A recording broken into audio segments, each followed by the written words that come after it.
بسم الله الرحمن الرحيم، والصلاة والسلام على أشرف المرسلين.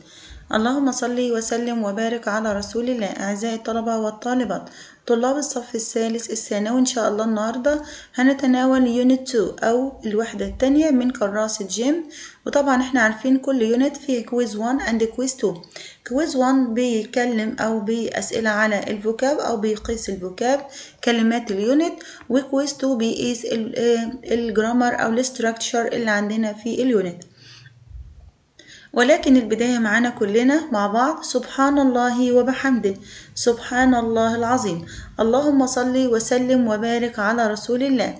طبعا كلنا ياريت نكون مشتركين في قناتنا سر التفوق والنجاح، وكلنا عاملين سبسكرايب، واللي ما عملش سبسكرايب ياريت يعمل سبسكرايب ويشترك في القناة. وطبعا ما ننساش كلنا لو عجبنا الفيديو في النهاية نعمل لايك وشير عشان إن شاء الله تدعمونا نكمل باقي الوحدات. بالنسبة للسؤال الأول، choose the correct answer from A, B, C or D. Number 1. Father is usually very space with us about table manners. Gentle, fashionable, criminal, strict. طبعا father is usually الأب عادة ما بيكون جدا ماله بالنسبة لتيبل manners آداب المائدة. يا ترى gentle لطيف، fashionable موضة، criminal مجرم، strict صارم. طبعا صارم بالنسبة لآداب المائدة. Number 2. The new book is considered a guide to the best ways of. الكتاب الجديد is considered يعتبر مرشد أو أفضل مرشد أو طريق أو أفضل طرق إرشاد ل space your children. depressing اكتئاب الأطفال، objecting اعتراض، disabling اللي هو النظام أو انتظام، oppressing اللي هو القهر أو القمع. طبعا هنا disabling يعني اللي هو الانتظام أو النظام. Number 3. The mother could space her naughty son with an angry look. The mother الأم استطاعت. silence يعني تسكت. عندنا sound صوت. shout يصرخ. respire يتنفس. طبعا هنا silence. The mother could silence the children. Stop saying yes all the time. توقف عن كلمة yes طول الوقت. You are space your little daughter. انت بتعمل ايه في طفلتك الصغيرة. helping her بتساعدها. rotting يعني بيعفن. damaging يدمر. spoiling يعني يفسد. طبعا هنا you are spoiling him. letter D. I'd like you to realize the space of reading exam questions carefully. I'd like you to realize the importance.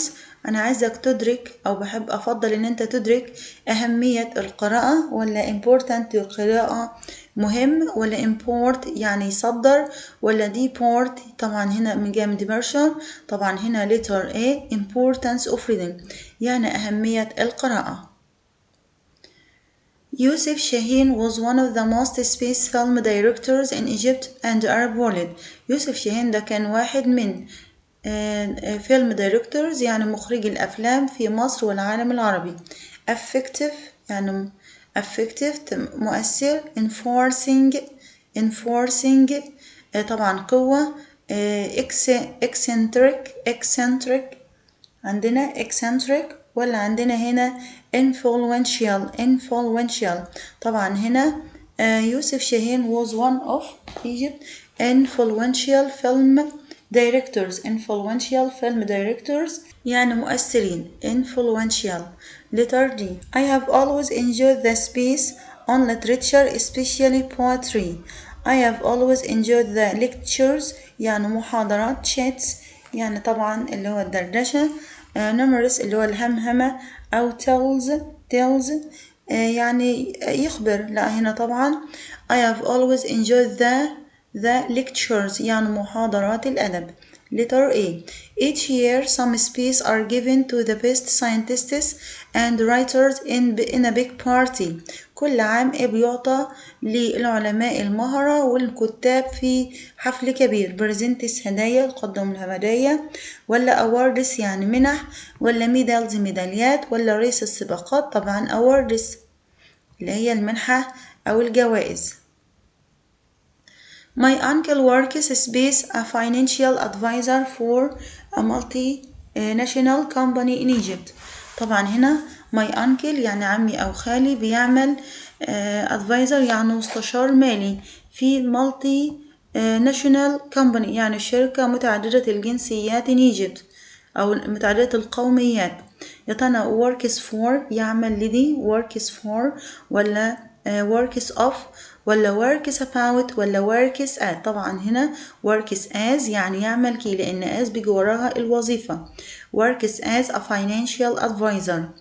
The word reliable is a synonym to the word. طبعا كلمة reliable يعني مرادف لي responsible يعني مسؤول ولا effective مؤثر ولا advisable يعني ناصح أو نصوح acceptable مقبول. طبعا هنا responsible reliable يعني يعتمد عليه أو موثوق فيه يبقى كلمة ايه responsible. نيجي لسؤال translation. Translate into Arabic. Using modern technology in education has become more important in our modern times. This also can help young people to use it more wisely. طبعا السنتنس مرة تانية.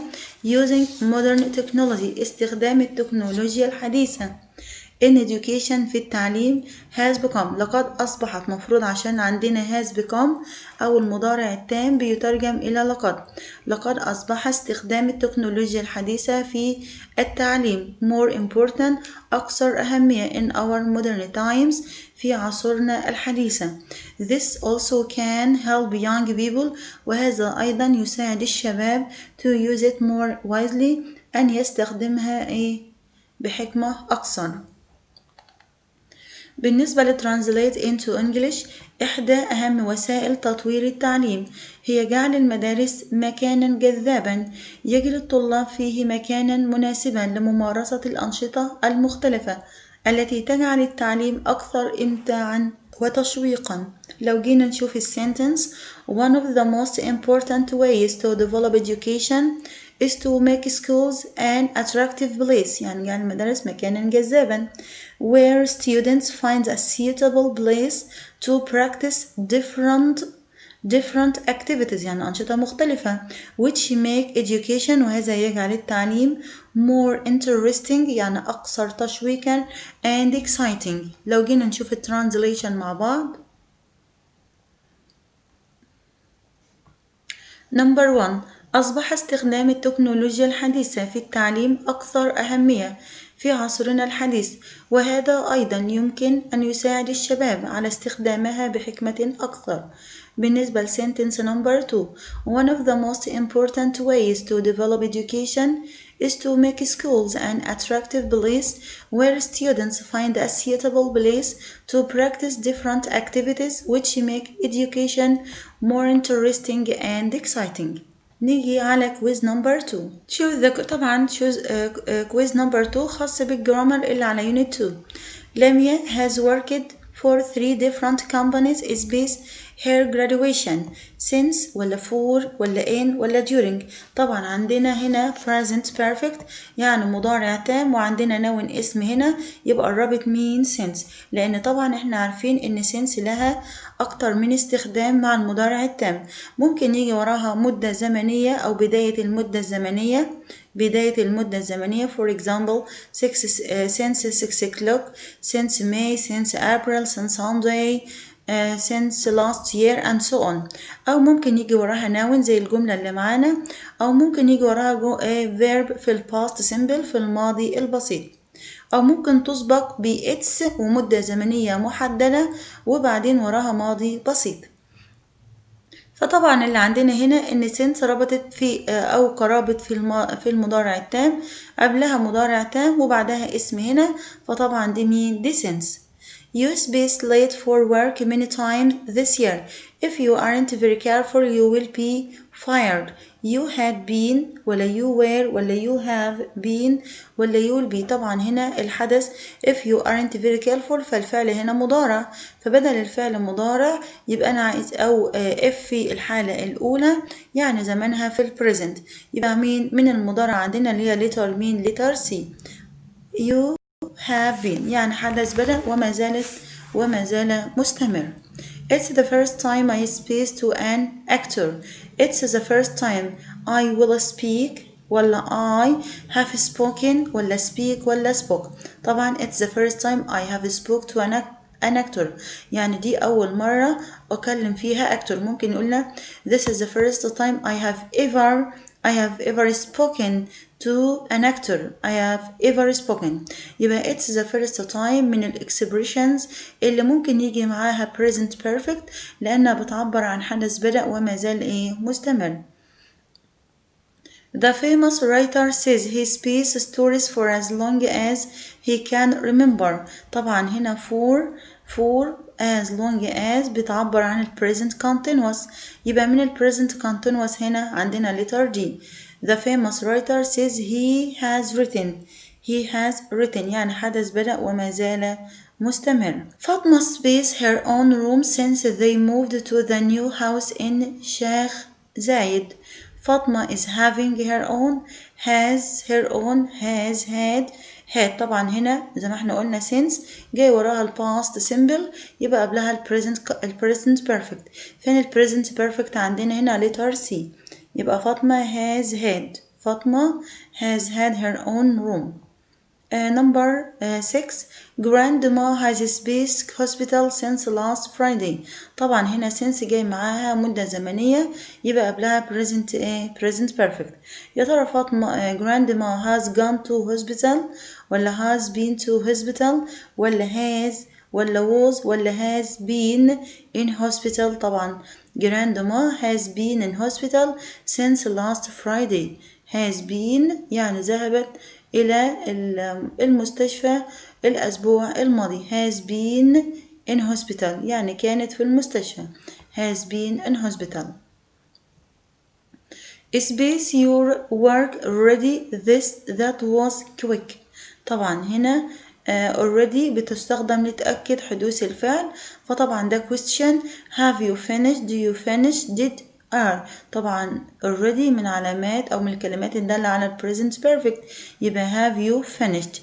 Dad space home yet he is still at work. طبعا والدي لسه ما عادش للمنزل حتى الآن. he is still at work ما زال في العمل. طبعا الجملة يت بتيجي في النيجاتيف والسؤال فلا بد الجملة عندنا نيجاتيف منفية. يا ترى ده تاخد ايه بقى في النيجاتيف هنا و present perfect hasn't لأن طبعا يت من علامات الدالة على ال present perfect ده أولا. ثانيا جملتها منفية. he will welcome us as soon as we space. طبعا he will يبقى ده future مستقبل. طب المستقبل بيقابله مع رابط مين؟ بيقابله present ومضارع. بس المضارع عندنا لا يبقى مضارع بسيط لا يبقى مضارع تام. مرة تانية الجزئية دي عندنا أي رابط زمني سواء after as soon as because by the time when جه معاها أو الجملة التانية future مستقبل يبقى الجملة اللي بعد الرابط بتبقى مضارع. طب بتبقى مضارع ايه انواع المضارع عندنا؟ اما مضارع بسيط او مضارع تام. فين المضارع هنا البسيط؟ ما عنديش بسيط يبقى مين؟ يبقى التام اللي هو مين؟ letter D. we have arrived. Rami has just spaced to the park with his friends and he will be back in an hour. Rami has just been to the park with his friends and he will be back ولسه هيقعد. يبقى معنى كده ان هو لسه موجود هناك يبقى has gone لان طبعا لو has been معناه he went and came back يعني ذهب وعاد. ولكن gone معناه ذهب ولم يعد. بالنسبة لسؤال translation عندنا translate into Arabic. Although the invention of mobile phones aimed at empowering us, sadly it turning out to be something that's overpowering us. Most people users these days are suffering from mobile addiction. Although the invention of mobile بالرغم من أن اختراع الموبايل أو الهواتف الهواتف المحمولة يهدف إلى أو هدفه تمكيننا أو مساعدتنا يعني تمكيننا. sadly للأسف it's turning out للأسف اتضح أنه it's turning out to be something that اتضح أنه يسيطر علينا معظم مستخدمي الهواتف معظم مستخدمي الهواتف المحمولة هذه الأيام يعانون من الإدمان أو إدمانها. من الضروري أن يكون الإنسان كفءًا في عمله، وأن يكون لديه القدرة والطاقة على تحقيق الإنجازات المعالة ليواكب التنمية في كل المجالات. طبعا هنا من الضروري أن يكون الإنسان كفءًا. It's necessary to a person to be efficient in his work في عمله and to have the ability ولديه القدرة and energy to achieve effective achievement أو to make effective achievement، لما to make أو to achieve. to cope with ليواكب، أو to catch up with، أو to base أو to keep pace with development التنمية in all fields في جميع المجالات. مرة تانية translation. Number 1. على الرغم من أن اختراع الهواتف المحمولة كان يهدف إلى تمكيننا، طبعا هنا empowering، للأسف اتضح أنه شيء يسيطر علينا. طبعا يسيطر علينا اللي هو overpowering. معظم مستخدمي الهواتف المحمولة في هذه الأيام يعانون من إدمانها. بالنسبة لترانسليت into English، it's necessary for a person to be efficient in his work and to have the ability and the energy. ممكن أقول capacity اللي هي الطاقة برضو، to achieve أو to make effective achievements، to cope with أو to catch up with أو to keep pace with. التلاتة بمعنى يواكب، لإما cope with، لإما catch up with، لإما keep pace with development on all fields. طبعا ده بالنسبة لكويز 1 and 2. بالنسبة للتست اللي عندنا على اليونت، choose the correct answer from A, B, C or D. Number 1. according to law، طبقا للقانون. every worker، كل عامل should join a trade، يلتحق بعمل space to protect his rights، يحافظ على حقوقه. accommodation ولا association، مؤسسة ولا كلب نادي ولا foundation يعني مؤسسة أو جمعية. طبعا according to law طبقا للقانون every worker should join a trade، يلتحق بعمل a trade. accommodation ولا association، طبعا association يعني مؤسسة أو هيئة. Number 2. The plan of building the new city was approved by the space of housing in Egypt. The plan، خطة بناء مدينة جديدة، was approved استحسنت by the space of housing Egypt by the section قطاع by the section، ولا عندنا هنا department يعني قطاع أو متجر، ولا company شركة، ولا ministry of housing، طبعا ministry of housing اللي هي وزارة الإسكان. The new coach يعني المدرب الجديد always keeps a space eye on his young players. keeps a fatherly يعني أبوي، weekly يعني أسبوعي، yearly سنوي، daily يومي. طبعا هنا a fatherly eye on his young players يعني بيعطي أو بيعتني بروح الأبوة مع اللاعبة الصغار. The opera house provides a wide range of space activities during the summer vacation. The opera house يعني بيت الأوبرا أو الأوبرا أو دار الأوبرا بتوفر نسبة واسعة of economical يعني اقتصادي، technical يعني تكنيكي، cultural ثقافي، agricultural يعني زراعة. طبعا هنا الأوبرا يبقى cultural يعني ثقافي، أنشطة ثقافية. letter C. Number 5. The poor workers feet space from standing so long. The poor workers feet cured ولا عندنا هنا healed. طبعا cured يعني يعالج، healed يعني يلتئم، أجد يعني تؤلمه، treated يعني يعالج. طبعا هنا the poor workers feet أجد يعني إيه؟ يعني بتؤلمه. from standing من وقوفه، so long لفترة طويلة.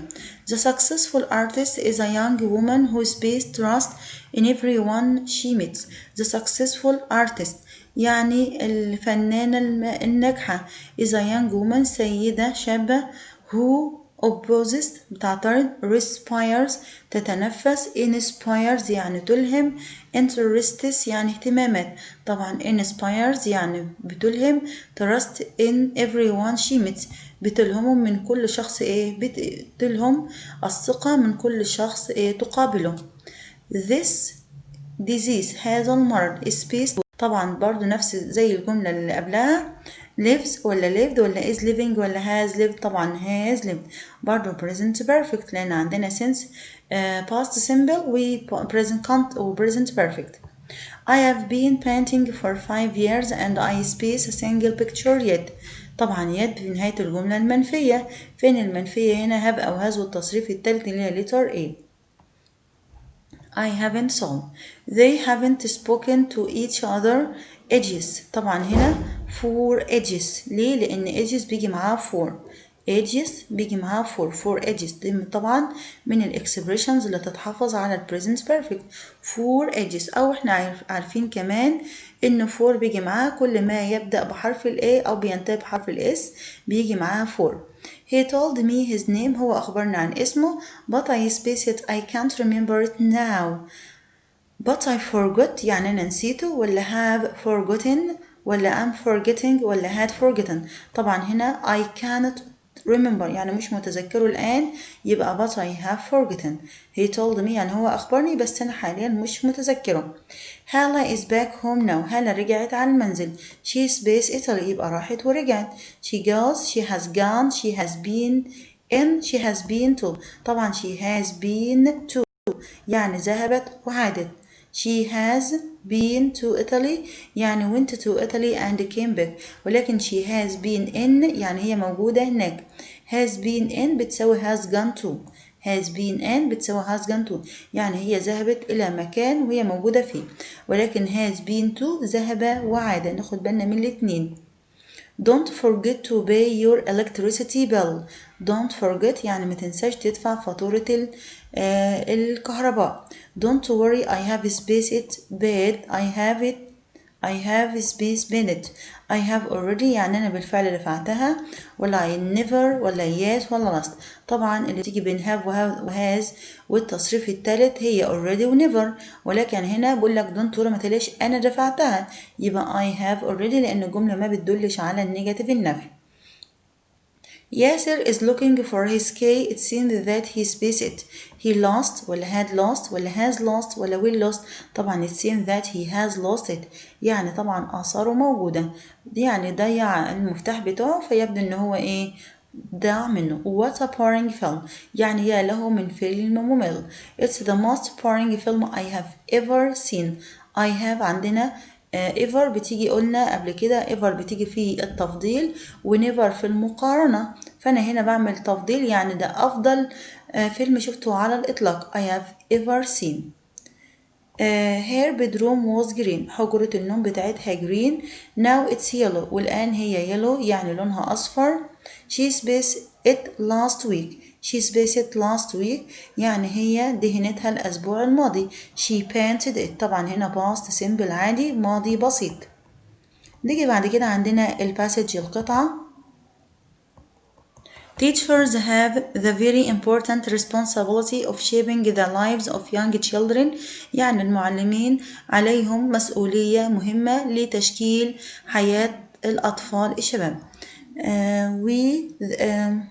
This responsibility come great pride and joy. A good teacher can be defined as someone who always pushes students to want to do their best while at the same time trying to make learning interesting as well as creative. يعني جعل عملية التعليم creative مبدعة. Most of the great teachers have a few things in common. يعني معظم المعلمين عندهم أشكال common يعني متشابهة. Teachers who are thought of great are usually passionate about teaching. يعني المعلمين اللي عندهم تفكير من great عظيم are usually passionate يعني عندهم عطف about teaching. They seem to love teaching. بيبدو إنهم بيحبوا التدريس and share this with the students مع الطلاب in their class. These teachers know their subjects well and teach it outside their textbooks وبيدرسوه خارج مناهج الكتاب. Teachers especially at the elementary level يعني في المراحل الابتدائية must be very creative يكونوا مبدعين with their teaching style مع أسلوب التدريس. not every child learns the same way مش كل تلميذ بيتعلم بنفس الطريقة. nor are they interested in the same things ولا بيهتموا أو بيهتموا بنفس الأشياء. It's difficult to keep the attention of 30-40 children under the age of 10 يعني صعب ان انت تجعل او to keep the attention يعني تلفت انتباههم of 30 او 30-40 طفل under the age تحت سن 10. classroom setup and design يعني تصمم الفصول وتنشأ وتصمم is different types of learning على طرق مختلفة للتدريس. is good way to give and keep the attention of students. work stations يعني ورش عمل are a good way to encourage different types of learning عشان تشجع أنواع من learning التعلم. by allowing children a chance to choose which activity they will to participate. children are taking control of their own education. بعد كده الأطفال بيعتمدوا على أنفسهم. good teachers often make their subject material seem relevant يعني يخلوا المادة التدريسية relevant ومناسبة to students life لحياة الأطفال students life أو لحياة الطفل. the teachers that students admire الأطفال اللي المدرسين بيعجبهم the most are fair to everyone بيكون عادلين مع كل واحد. the great teacher makes his or her class exciting بيخلي فصله مثير. this teacher would also give some breaks بيعطي راحات in the routine and do something different وبيعمل أشياء مختلفة like labs or something fun أو شيء من المرح for the students. they are open to learning from other teachers and also from their students أو يتعلموا من المعلمين أو من التلاميذ. a great teacher knows how to control their class المعلم الناجح أو العظيم هو اللي لديه القدرة أن يسيطر على الفصل without screaming بدون خوف and doesn't let the disciplining get out of hand من غير ما يخلي النظام يخرج عن السيطرة أو عن إيده. they know their students as individuals and treat them with respect and in turn they are treated. a great teacher knows how to control their class without screaming and doesn't let the disciplining get out of hand. طبعا المعلم العظيم اللي بيستطيع انه يسيطر على الفصل من غير ما يخوفهم وبيسمح لهم وفي نفس الوقت اللي ما بيسمحش بعدم النظام يخرج من يده. they know their students as individuals بيعرفوا التلاميذ كأفراد and treat them with respect وبيعاملوهم باحترام and in return they are treated the same وفي نفس الوقت بيتعاملوا كمثل. teachers who teach the disabled or other diverse students population must have additional qualities. طبعا teachers who teach the disabled اللي بيدرس للمعاقين or other diverse students أو أي طالب مدمج يعني متنوع populations must have additional qualities يكون عنده صفات إضافية. question number 1 عندنا why are great teachers always remembered للمعلمين العظام دايما بنتذكرهم because they live near students because they take their students to labs بياخدوا التلاميذ على المعامل because they are usually passionate about teaching يعني عندهم passionate about teaching يعني عاطفة التدريس أو حب وعاطفة التدريس because they play with their students بيلعبوا مع التلاميذ طبعا هي letter C زي ما الباسج القطعة ذكرتها. how can we call teachers who know their students well and teach outside of their textbooks. طبعا المعلمين اللي هم بيدرسوا بنصف المعلمين اللي هم عارفين المادة العلمية كويس ولكن بيستخدموا outside of their textbooks وبيستخدموا خارج نطاق أو حدود الكتاب المدرسي. creative مبدعين greedy طماعين handsome يعني وسيم courageous يعني شجاع. طبعا هنا letter A creative يعني مبدعين يعني المنهج عارفينه كويس وبيجيبوا من مصادر أخرى. what can help students take control of their own educations اللي بيجعل المعلم يسيطر على عملية التعليم. اللبس ولا البلاي جراوند ولا الورك ستيشنز ولا بريكس؟ طبعا القطعة ذكرت قالت work stations اللي هي ورش العمل. what should the subject material be؟ المادة العلمية لابد تكون relevant to suitable relevant يعني مناسبة to a student life. طبعا الباسج ذكرتها برضه. easy سهلة to help students pass سهلة ان الطالب يمتحن فيها او ينجح. difficult صعبة to make a clever extension تخلي فيه طالب clever شاطر. imported from another country تستورد من بلد أخرى. طبعا الباسج ذكرت relevant to a student's life. بالنسبة للquestions اللي بعدها two things help teachers to get and keep the attention of students يعني حاجتين بتخلي المدرس يحافظ على انتباه الطلاب. طبعا ذكرها لنا في الباسج قال لنا classroom set up يعني إنشاء الفصل أو تأسيسه and design واللي هو التصميم. mention two merits that can define a good teacher يعني ميزتين تعرف بيهم ال good teacher. he should care of students يعني لابد انه يكون مهتم بالتلاميذ and learning process والعملية learning التعلم. how can the great teacher make his or her class exciting؟ ازاي يخلي الفصل exciting ومثير؟ طبعا ذكرها لنا في الباسج. by giving some breaks in the routine and doing something different like slaps or something fun for the student. طبعا ان ذكروا في الباسج او في القطعة عندنا also a letter.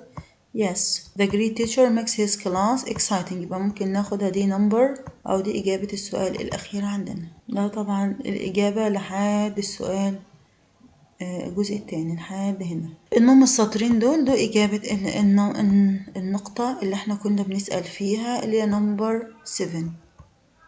How do you think a good teacher should be like؟ المدرس الناجح يكون ايه؟ طبعا دي أسئلة صفات لابد ان احنا يعني كل طالب ممكن يستخدمها. should be creative يكون مبدع.